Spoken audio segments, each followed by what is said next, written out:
欢迎持续锁定新闻大白话，我是黄韵晨，来为您介绍这一节国际话题的来宾。第一位是我们的国际政治专家赖远谦，主持人好，观众朋友大家好。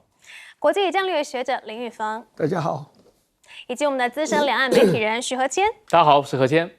好，中日僵局现在啊，是个川普也被拉进来，要来制衡日本了吗？我们来看到啊，川习会才刚结束哦，结果现在呢，川普跟习近平竟然又在深夜通了电话，这个呢是在24日晚间通上电话的。那么新华社称呢，说他们两方呢是谈到了台湾问题，说呢台湾回归中国呢是战后国际秩序重要的一个组成部分，而且大陆的外交部呢也在稍早的时候说呢，这一通电话呢，是美方发起的哟。那么现在呢，这个新华社也继续报道啊，说呢，川普也回应了，说当年中国为了二战胜利发挥了重要的作用，美方理解台湾问题对中国的重要性。好，这个新华社这边的说法是这样子，但是美国方面的说法是怎么样呢？来看到啊，川普呢他自己的发文是说，只有谈到大豆还有芬太尼。好，事后呢，新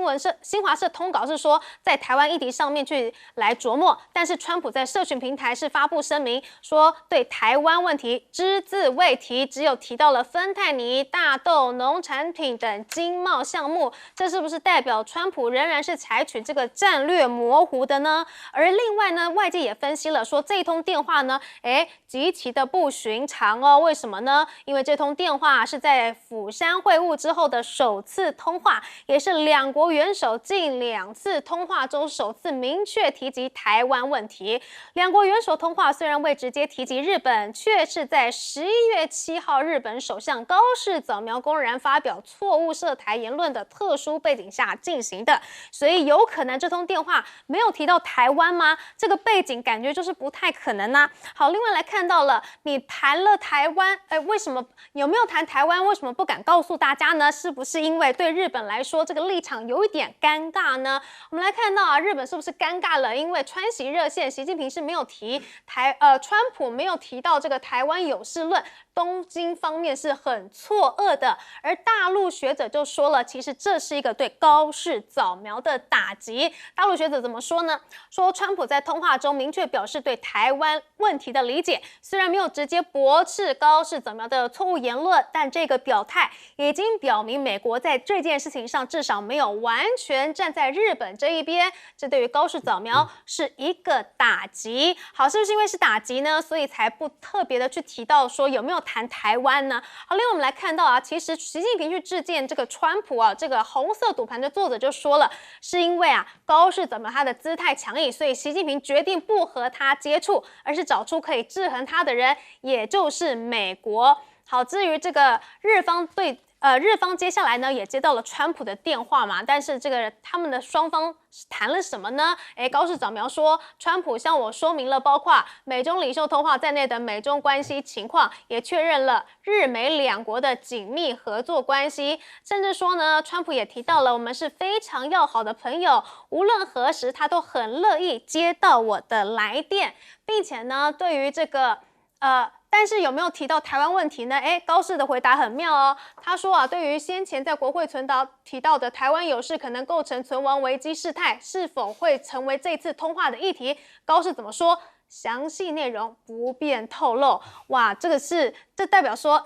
是不便透露，还是因为这个说法对他自己不利，所以最好不要讲呢？好，另外我们来看到，其实川普他还是比较在意的就是贸易的问题啦。这一次的川习通话呢，习近平称双方协议有进展，那么他预告明年4月也将要访问北京。好，这个是这个川普的说法，而同时宣布呢，他已经接受了习近平的邀请啊，真的会要去北京了。那么对方也会在稍后来回访美国。而至于这个美国要不要美国的大豆能不能去出口中国呢？哇，现在这个美国农业部周一报告向中国出售12.3万吨2025到2026销售的年度的大豆，那么至10月30日以来呢，采购量达到了190万吨，但是这仍远低于美国所称中国承诺的1200万吨啊。那么美国农业部长也说，未来2周就要与中方去来签署大豆采购协议，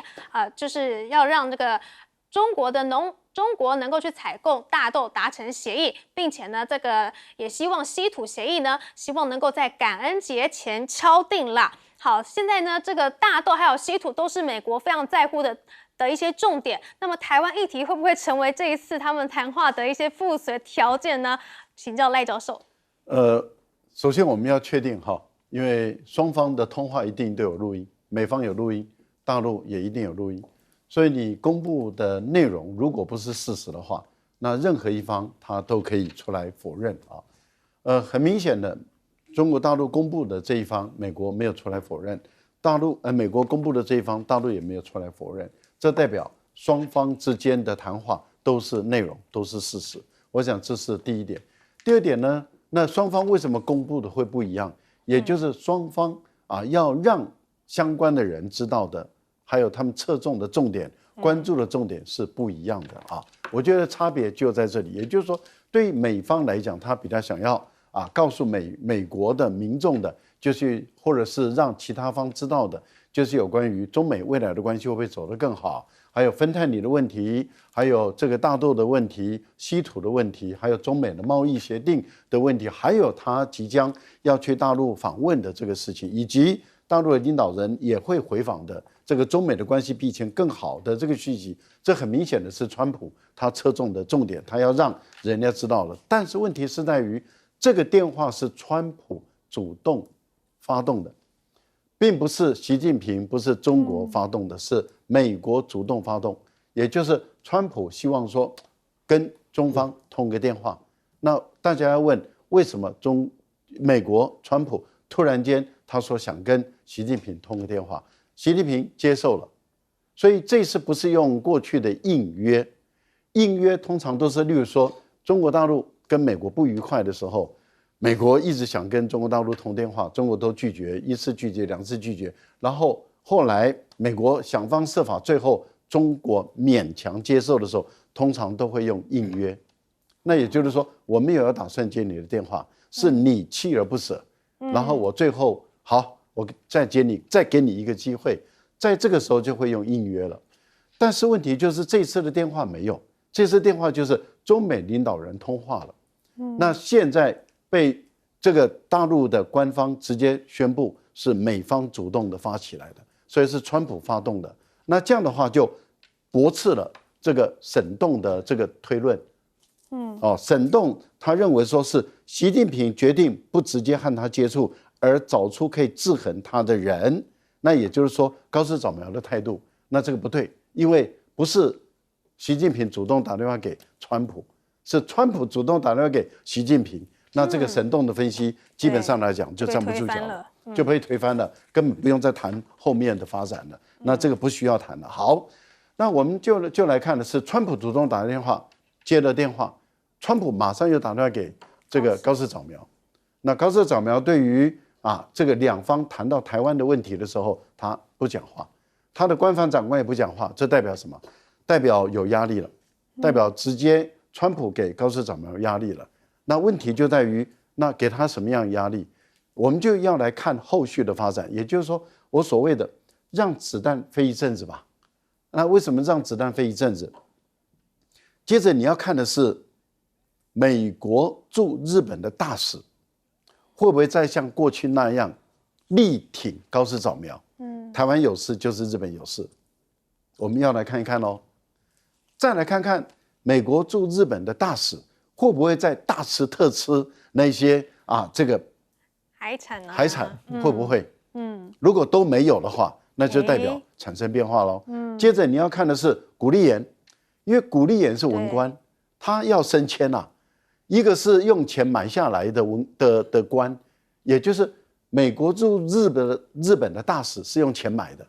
因为他是川普的金主，他给钱，川普给他一个官位，然后所以他本身。可以干可以不干，但是古立言是常任文官，考试进去的，或者是应聘进去的，那他要在体系内升，那你就要看古立言现在会不会再跟赖清德站在一起，大讲日本话，大吃这个日本寿司，你就看看古立言吗？你就看看古立言还会不会做这个事。如果这两位突然间他们的方式都改变了，那这个有猫腻哦。你就可以知道说，这个他们误判情势哦。那古立言只要可能川普在位的时候，他的政治前途可能就开始有点晦涩了啊，暗淡无光了啊。那我们来看看未来会什么变化。但是我觉得这次跟以往不同的地方是在于什么呢？在于看起来中美双方的信任机制信任好像有在提升了，也就从吉隆坡的会谈，一直到从釜山的会谈。到这一次的通话，好像中美的关系越来越好。为什么？因为这次中方后来的评价是积极的、友善的、建设性的。这个跟以往所用的坦率的就不一样了。这次没有用坦率的。一般来讲，外交用语坦率的时候，通常就是针锋相对，你说你的，我说我的。那我让你知道我的态度，你让我知道你的态度。那彼此之间针锋相对，这个时候就会用坦率这个字。可是这一次讲的是友好的，是积极的、友善的、富有成效的，那就是代表双方的信任比以前更高了。那为什么川普打了一个电话以后，中国向川普讲了台湾的事情是中国的立场，而且是中美过去是抗法西斯、抗军国主义的，川普很罕见的说，美方理解中国对于台湾的关切，这个讯号也就跟以往有很大的不同了。我再强调，所有的通话都有录音稿，所以如果公布出来的跟录音稿不一样的话，美方可能会出来讲另外一番话。可是美方到目前为止都没有，所以我个人是觉得说，以目前的所放出来的讯号来说的话，那川普一定是有说我理解、我了解。中方对于台湾问题的关切，其实这个部分里面就代表了，这一次日本闹这么大，美国驻日本大使的态度、古立言的态度都不代表川普。没错。我觉得这个讯号已经很清楚了。其实川普一直都想要维持一个战略模糊啦，但他现在主动致电给习近平了，这个是什么意义呢？我们来请教这个林玉芳委员。最近这个川普面临的一些的问题第一个就是说，在纽约的市长的选举、维吉尼亚跟纽泽西的这个州长选举都输了，然后这里面最重要的原因大概是经济的问题所以你看英文都在讲 affordability， 就是你究竟可不可以撑得住，有没有那些钱去买那些食物等等。然后他最近有个民调，上个礼拜做完了一个民调，这大概是比较新的民调。他的总体的支持率从3月份相比降了11个百分点，但是经济这一项，对他的经济政策是不是满意这一项降了15个百分点，所以现在为止所以现在的他的支持度全盘的支持度大概40%，可是针对经济问题只有35%，所以这就不奇怪说为什么川普会对巴西的关税的政策有这么大的反转，因为你对它的关税最高扣到50%，可是因这个巴西的咖啡，因为不能卖到美国去，美国的零售的咖啡的价格整整增加了40%，所以川普决定对那些一些的农产品咖啡还有可可这些还有大概就是牛肉这些。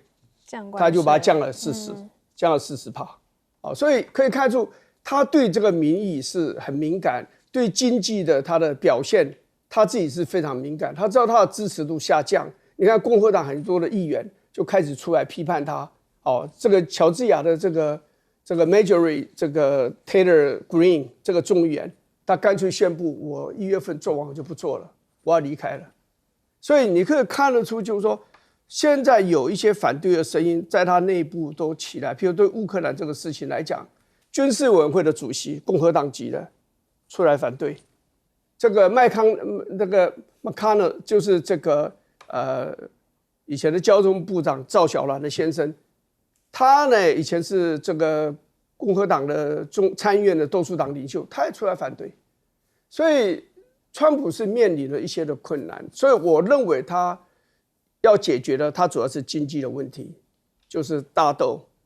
我的在农业州的那些支持度下跌的那么厉害，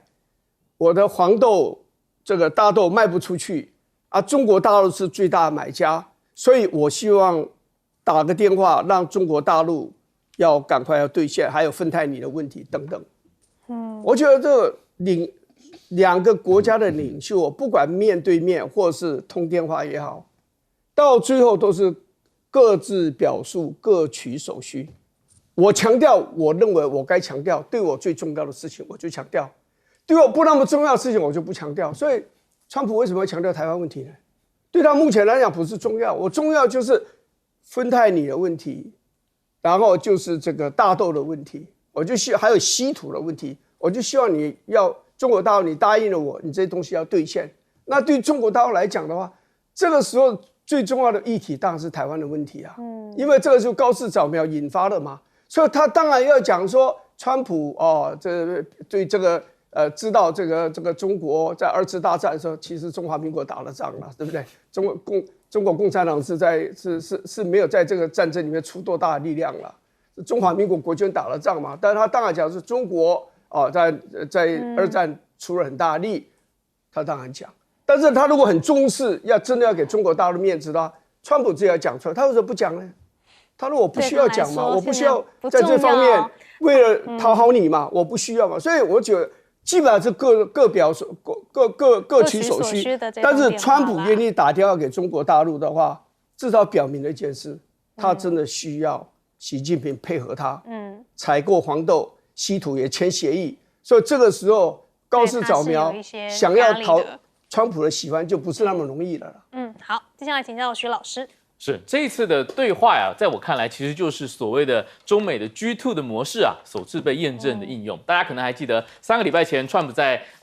韩国跟习见面的时候呢，自己用了 G2 这个定义来框定现在的中美关系。那 G2 到底共治什么呢？大家一开始可能说，那是不是来治台湾呢？结果没想到，第一个被验证的案例，反而是日本，是高市早苗首相自己送上来的这样的一个风波。那今天大陆的发言人说，这场电话通话其实是川普这边发起的。那当然，川普谈的他要的是经贸，他要的是你要赶快去兑现跟履行我们在这个釜山会谈当中谈的一系列的经贸承诺，来挽救川普的国内支持度。但当然，对中国大陆来说，现在最棘手的问题是台湾问题。那这台湾问题，我想这个川普在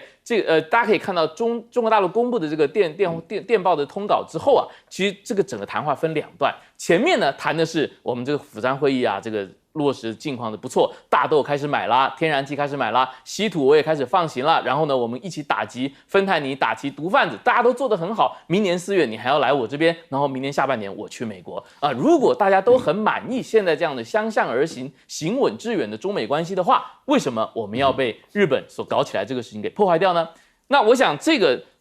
大陆习近平虽然在这个电话里不用明说啊，但是我想整个外交的格局，大家美国也有很清楚的知道说，如果因为高市潜在的介入台海而引发大陆的反击的话，那大陆这个反击的对象就不只是日本了，它要触发的是一个美日的安保同盟的体系啊，那这可能会使中国跟美国直接进入一个短兵相接，甚至是必须被迫交火的状态。那我想习的信号对美方就是说，如果川普你不想这样，那请你回去归管，请你回去处理你的盟友。那所以回头川普在1天之内就马上给高市打了个电话，这也是过去没有潜力的现象啊。当自己美国的小伙伴跟中国大陆闹得很僵的时候，美国自己出来做这个调人。那我相信这个话确实对高市是有施压的，否则高市可以自己出来说，美国超级挺我，美国反对过去这1周以来中国大陆对我做的一切，但川普都没有这样说，那所以高市也不敢讲。所以我想这1周会是一个非常关键的转折期，我们就来看看日本的动作会不会有相应的转变。好，日本是不是已经收到了美方的施压呢？而不过现在啊，这个大陆方面呢是给出了日本一个下台阶的解方啊，怎么来去化解僵局呢？我们看到大陆的外交部发言人说，日本应该完整准确的重申承认中华人民共和国政府是中国唯一合法政府等立场，然后还说呢，过去日方呢都说自己是一贯的立场，但是大陆外交部说这是语焉不详啊。日方所谓的一贯立场具体内容始终语焉不详，无完整公开表述，又在行动上不断的越线，这种重申就是一句空话，是在虚化和掏空一个中国的立场。好，不仅如此啊，现在他们也在这个联合国上面来去要求了嘛。不过日方呢也去致函联合国去驳斥中国的说法。我们来看到日本致函联合国的内容是什么？说啊，日本政府的国防方针呢是完全属于被动的防卫，也就是说受到攻击才会去反击。中国主张日本当局在没有发生武力冲突时就会动用自卫权，是一个错误的说法。好，但是呢，日本自己的前3位首相呢，都表态去谴责高市早苗的错误言论，尤其是石破茂，他说历届政府在处理日中关系的时候都是小心、小心再小心的。野田佳彦说，当前的日中关系紧张源自于高市首相的轻率言论，而鸠山由纪夫说呢，过而不改是谓过矣，敦促高市要尽快去纠正他的错误立场。而来看到啊，这个在 G20 的时候，原本说，两方能不能够坐下来好好谈一谈，结果完全破局了嘛。而且呢，在高市早苗他在 G20 发言的时候呢，结果李强呢竟然是离席哦，去改由这个大陆的财政部长来去入席，而甚至也被揭露了说呢，其实高市早苗本来就没有打算要在这个场合去跟中国官员会谈，因为啊，他们到那边的时候根本就没有带中文口译哦，所以呢，现在这个僵局恐怕会持续了吗？而日本呢，真的是才很硬吗？他也打算要在距离台湾110公里的与那国岛去部署飞弹呢。那日本此举呢，大陆外交部就发言了，说啊，这个是要挑动军事对立，是极其危险的。好，不止与那国岛啊，其实在冲绳周边呢，日本也是不断的来运入飞弹，还有军舰。好，从2022年之后呢，冲绳、与那国、宫古、石垣等地呢，陆续被运入导弹，而现在冲绳周边呢，有自卫队、美军，还有美日印澳4边机制的澳洲部队。好，对此解放军报呢就报道了说啊，这是军国主义的余毒未除，说台湾有事多是日本惹的事，呼吁国际社会必须要对日本的军事扩张保持高度警戒。而除此之外呢，中方呢也有一些动作了。我们来看到啊，解放军在甲午海战故地刘公岛演习，那专家就说了，说这个100多年前呢，北洋的水师在刘公岛全军覆没。如今时过境迁，解放军已经具备了足够强大的实力。我们选择在跌倒的地方重新崛起，就是要以实际行动来一雪前耻。好，除了军事方面呢，经济方面的制裁也很多啊。我们来看到啊，像是日本机场已经挤满了要回去中国的游客。大陆网友就说，看到有关部门发布避免前往日本的消息之后呢，就纷纷的选择提前回国了，导致中国飞日本的12条航线已经全部取消了，而下周的取消率单日最高21.6% 呢。好，除了班机被取消之外我们来看到大熊猫经济也受挫了。往日大排长龙的店铺，现在生意都变得很冷清了。现在日本呢，只剩下2只旅日大熊猫，也即将要运回中国了。这日本的官员也证实了，说这个大熊猫的租赁计划呢已经停止了。好，经济还有军事多管齐下，那么现在日方有可能真的是照这个他们给出的解方去进行低头的动作吗？我们来请教赖教授。高市早苗上来不到2个礼拜啊，就主动的去挑中国大陆的红线啊，最敏感的地方。那这很明显的就是一种极度的挑衅啊。高市早苗并不是一个没有经验的政治人物，他是有经验的政治人物，而且是安倍晋三的徒弟。大家都知道，他不是军国主义的世家后代，但是却是加入军国主义者。他要比军国主义者还要更军国主义者。因为他这样的话，才能够使军国主义的那些幽灵对他有信任，然后能够支持他。我想，所以他表现比谁都激进。那既然他挑起事了嘛，那挑起事了以后，你要善了，那当然就是你自己要来解决。高市早苗如果不想解决，他硬撑硬顶，中国大陆也不会就这样善罢甘休。所以中日的问题不会这样子就结束了，一直要到高市早苗自己把话收回来，或者是自己解释清楚什么叫做一贯立场，什么叫做1972年的中日的第一个政治文件，因为1972年中日的第一个政治文件其实就有2个精神，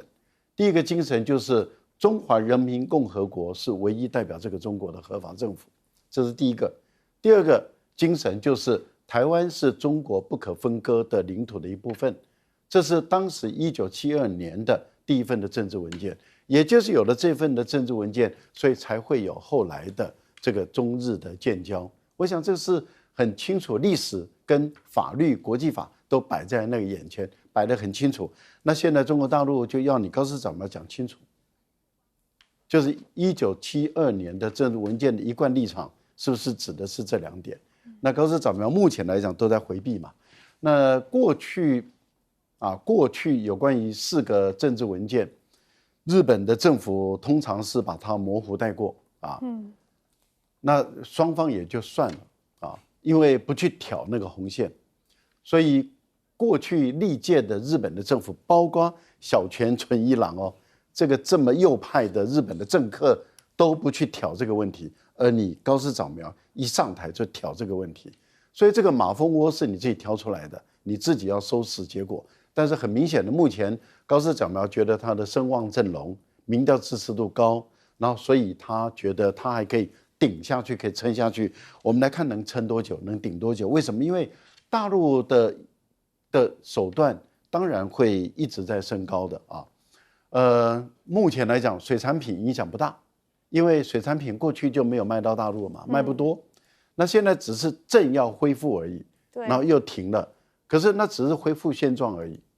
所以对于那个水产业者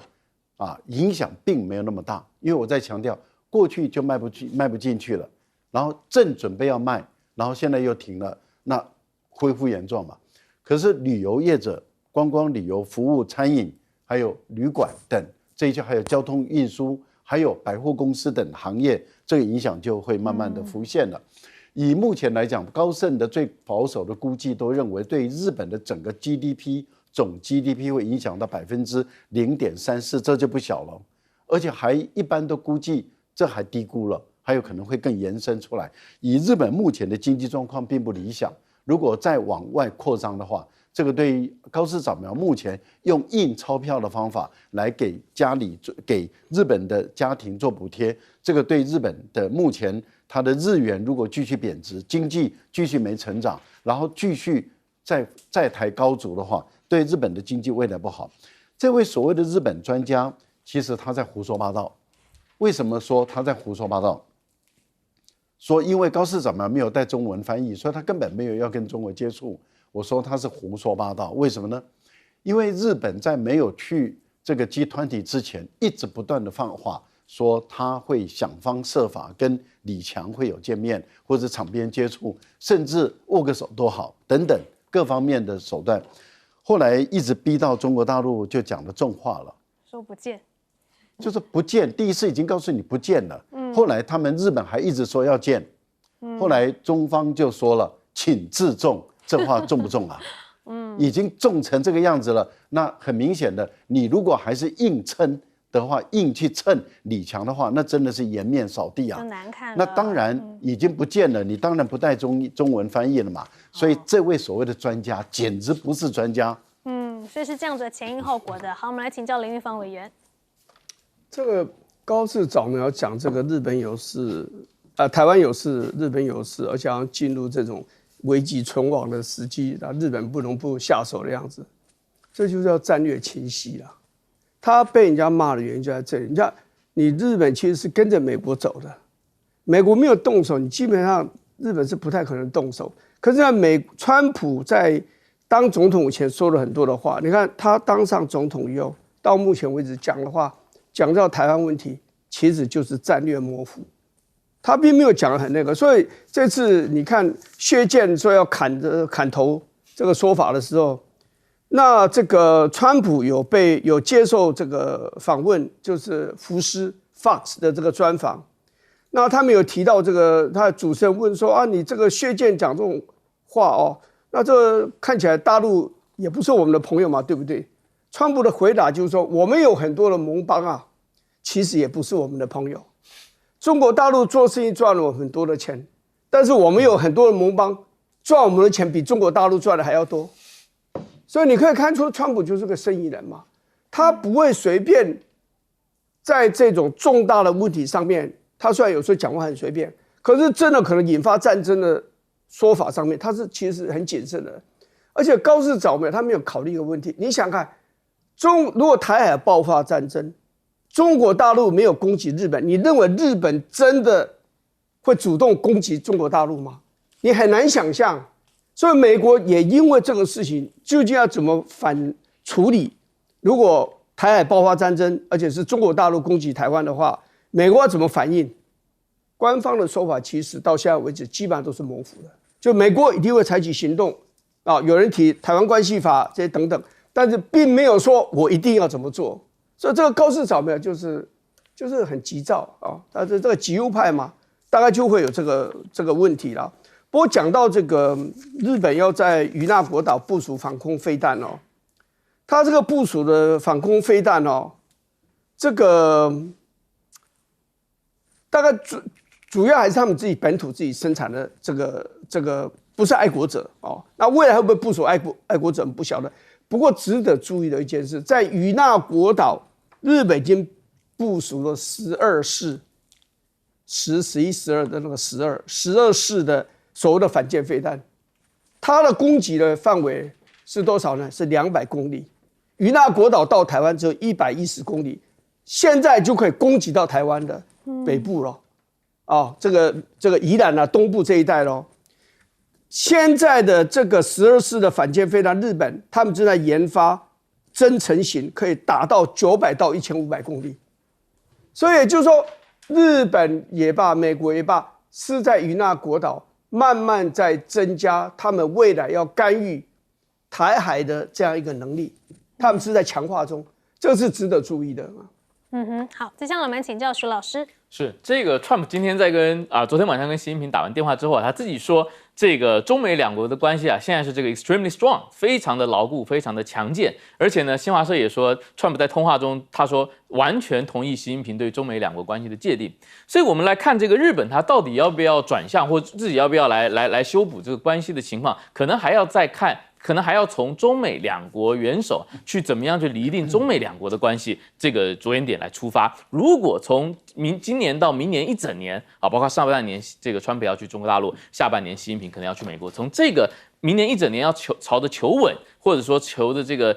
大家提及升温的方向来走的话，那当然中美两强是不愿意见到日本在中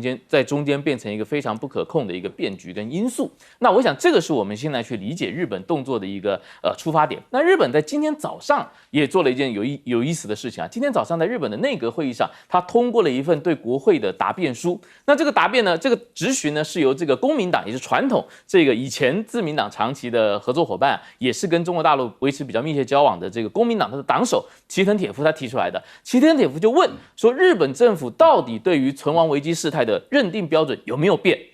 那内阁就通过了一个决议，以这个政府全体的立场说没有变而且未来是要根据事态的个别具体情况，综合所有资讯来做出判断。而且日本政府还说不认为有必要重新去检讨或者是修正这个存亡危机事态的这个定义。所以大家可以看到说，他虽然日本不愿意撤回高市的言论但是已经以这个比高市在国会答询的更正式的代表政府全体的立场的方式呢，去发出这样一个内阁答辩书，并且去覆盖掉了高市上一次的这个讲话。而且这个答辩书里面还讲，台湾海峡的和平稳定对日本的安保至关重要，期待这个有关的问题通过和平对话来解决。所以这个东西当然这个距离大陆要求高市收回还有一段距离，但是也有可能综合这个大陆这几天的这个表态也有可能他下一步要求就是说，那你高市你必须到在国会质询或者就其他的正式的场合，把1972年中日共同联合声明当中涉及台湾的条款，你自己亲口再念一遍，去表达你尊重这个，因为当时的原文是讲，就中方有中方的立场，然后日本是充分理解并尊重中国政府的关于这个涉台立场。那你高市你把这个条款白纸黑字你照念一遍那这个可能也可以算是中方可以接受的一种处理的方式。那当然与此同时昨天前2天小泉进次郎日本的防卫相到西南诸岛，尤其到离台湾很近的与那国岛去看这个去做这个视察这个部署，并且说呢，他要在那边做一个新增一个这个射程达到50公里的这样的一个飞弹，那就引起大陆很大的警惕啊。毕竟西南诸岛一向是这个日本可能前出台海局势，甚至是要介入台海战局的一个前沿点。那未来这个中国大陆会不会再继续对于这个美日在西南诸岛的部署给予更高的压力？那我想这个也是我们值得关注，而且大陆也不会掉以轻心的。好，没有想到在美国持续战略模糊的情况，日本竟然已经先战略清晰了。但是我们来看到啊，美国现在呢跟中国的角力在南海的部分呢是联手菲律宾。我们来看到啊，在美国华盛顿号航舰打击群抵达南海之际呢，菲律宾也连续在黄岩岛来发动海空巡逻，正面挑战中国军舰还有海警船的存在。我们来看到这个是非海岸巡防队的公布照片啊，中国海军052D 型飞弹，还有驱逐舰镇江号，还有054A 型的护卫舰大理号呢，就在黄岩岛的附近海域来巡弋哦。而现在呢，美菲也要成立联合工作小组。美国的太平洋舰队表示呢，该小组将涵盖整个菲律宾群岛，将配置约60名专责人员，由1位一星官将或是同级军舰指挥官领导，但不涉及新增作战部队、攻势行动或者是永久驻军。好，来这个要来美国跟菲律宾来联手，那么中国呢也是去找其他国家联手，是柬埔寨。我们来看到呢，这个中国提供柬军呢许多的载体平台或者是基础设施，包括了整个海军系统，如同是巡弋舰，然后甚至还有中国即将交付给检方的2艘轻型巡防舰。那么北京投资升级云南军港，可能呢最终是握有临近空军基地的一个部分掌控权。好，另外我们来看到这个俄乌战争也是在这个川习通话中有谈到的。我们来听到这个习近平怎么说呢？他强调啊，这个对于这个俄乌议题的话，中方是支持一切致力于和平的努力，希望各方能够缩小分歧，早日达成公平、持久而且有约束力的和平协议。但是我们知道啊，这23日的这个日内瓦会谈啊，美乌双方呢，其实台面下是火药味十足的，因为那个时候呢，美方一进场就指控乌方向美国媒体泄露了28点停战计划中有利俄方不利乌方的细节，试图舆论来施压促致修改。那么这个僵局啊，最后是由乌克兰代表团同意，会由1位代表团成员发布正面语气的声明，美方呢才消除不满，双方才可以继续谈下去的。而谈完了之后呢，也从28点的这个和平协议修改为19点，其中呢一些很具争议的议题，像是领土问题啊、北约啊、俄罗斯跟美国之间的关系呢，则是留给美乌总统来决定。不过对于这个新的19点和平方案啊，俄方是说，我们没有收到任何的讯息。好，而说到了这些比较争议的问题，要由美乌总统来决定。那么白宫也说了说，川普本周没有计划要去见乌克兰总统泽伦斯基啊，这是不是代表说呢，其实在这个和平架构上面呢，还是有一些分歧的呢？好，另外我们来看到啊，这个美国总统呢，他总是对这个大国啊比较亲近啊，像是俄国啊或者是中国啊态度比较好，但是对于小国像委内瑞拉，哇，又要硬起来了吗？是不是就要打起来了呢？我们来看到啊，美军的参谋长联席会议主席凯恩呢，他说他将登上一艘在加勒比海参与执行打击运毒船任务的军舰，预期将前往驻当地美军指挥官商议在加勒比海的行动。而这个时候啊，也传出有一个不明飞行器在接近加勒比海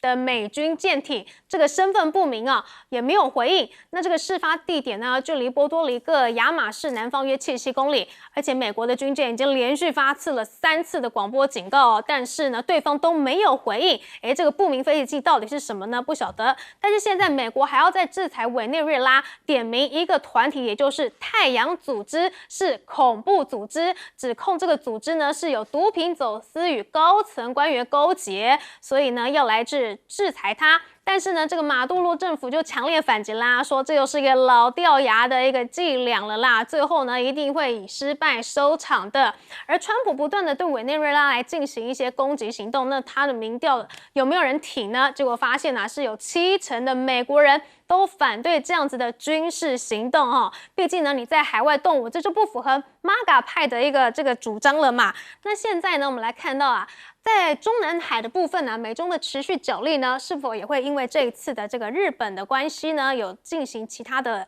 变数呢？我们来请教赖教授。不会的因为就在前几个礼拜应该上个礼拜左右，中美的海军在夏威夷还是继续进行彼此之间的这个海空交汇的这个规则还在商定中一直在优化，所以我早觉得这问题不大。南海菲律宾已经不可能改变现状了现状已经回不去了。黄岩岛菲律宾也拿不走了中国大陆已经把黄岩岛牢牢的控制住，所以我想这个继承的事实都不可能改变。柬埔寨的战略位置很重要，过去美国就在云朗这个地方有它的军事基地，为什么？因为柬埔寨的云朗的海军基地它是进入南海最好的一个距离，它的军舰在这个地方可以获得有效的补给那么它进出南海的距离最短。美国在这个地方后来就慢慢的失守了那最后柬埔寨的前一个这个总理现在是国会议长他就把这个美国的海军的最后的一栋大厦都拆掉了，现在是由中国大陆帮这个柬埔寨建了这个云朗的军港，而且往外延伸更加的完善目前来说，柬埔寨跟泰国有领土上的矛盾。前段时间还爆发了一些冲突，而中国对于东盟的国家，不管对泰国或是对柬埔寨，都是具有影响力的，所以它在调和这个部分里面是比较有力量的。那柬埔寨跟越南也有矛盾，因为柬埔寨的内陆运河到最后末端的时候是转弯从越南这边出海，那因此越南过去常常就在这个地方，有时候当他跟柬埔寨的关系不好的时候，他有时候增加费用。有时候进行临检的次数比较多，所以对于这个柬埔寨的内陆运河的运输就产生了很多的不便。中国大陆现在是帮柬埔寨把这个内陆运河直接打通了，那通往自己的港口就不用再绕道到越南这边来。这个对越南来说，它要控制或是影响柬埔寨的这个力道就减弱了，而相对来讲，柬埔寨来完善自己的内陆运河。它的力量就增强了，而柬埔寨它是加入大陆的一带一路的我们看到柬埔寨也好，现在泰国也加入了，因为泰国看到大陆跟老挝的这个中老铁路的畅通，然后使这个老挝就是辽国，它的这些农产品大量的运到中国大陆去，也刺激了那个老挝的经济发展，所以泰国现在也加进来。我觉得中国对东盟的国家的影响力、控制力，事实上是一直在增强。那如果说我们把话题转到俄乌的问题来说的话，原本28条的这个和平协议，基本上是俄方立场这是美俄在迈阿密密约密谈的结果。当时的美方的代表不是卢比奥卢比奥说他有，但是知情人士说他没有，他是被事后告知。所以谈判者是谁呢？库什纳，就川普的女婿，还有就是这个斯威特，也就是川普最信任的派驻在中东的特使。那也就是中东的这两位跟俄国的普丁的密友基金会的的 CEO， 他们是在这个迈阿密会谈签的这个28条的协议。那现在说成改成19条，是完全满足欧洲跟乌克兰的要求，但是内容没有公布。而川普说最后还是要知会俄罗斯，看他同不同意。所以我个人倒觉得变数还多了。法国自己都没有把握，所以因为他们也没看到这19条的文本。所以看来这个感恩节前能不能够真的停火还有变数啦。我们先休息一下，待会回来。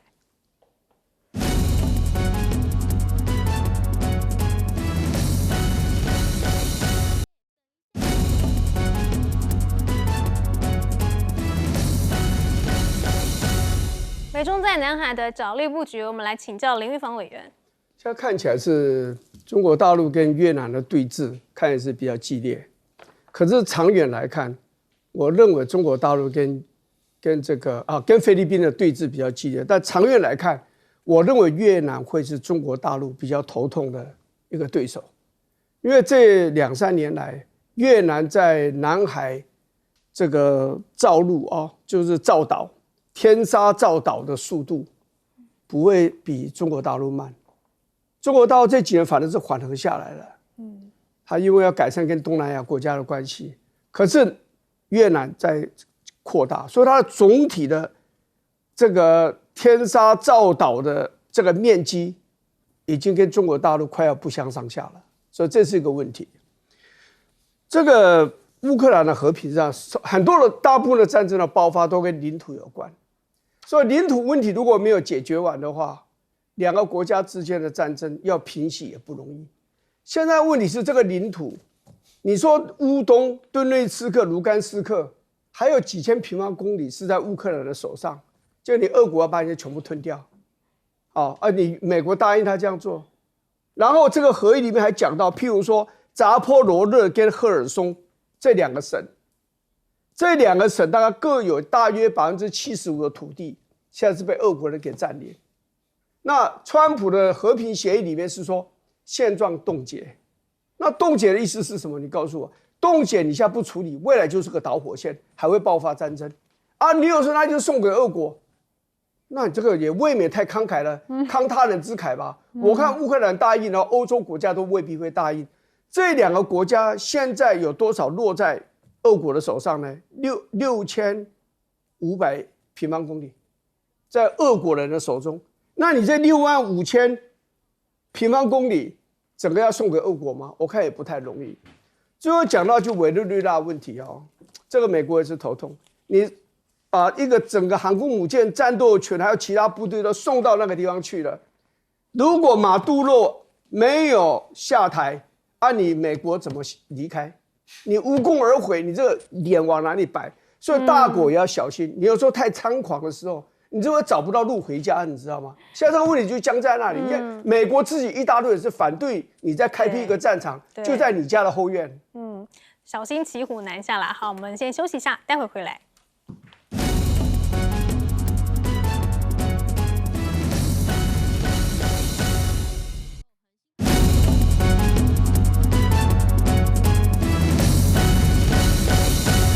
美菲成立联合工作小组，要来应对中国的威胁吗？我们来请教徐老师。是前一阶段我们刚刚看到中美2国的政治层面的领导人，大家可以说是好话说尽，但是呢，军事家这个作为军人，他们可能还是要随时为最坏的情况来做准备最近我们刚刚看到这个驻韩美军司令Brunson， 他发了一篇论文，然后放了一张这个台湾人可能比较熟悉的这种地图，以前杜正胜也放过，就是把第一岛链压在这个整个欧亚大陆的上方。他要说的是什么呢？他说我们韩国这个是一个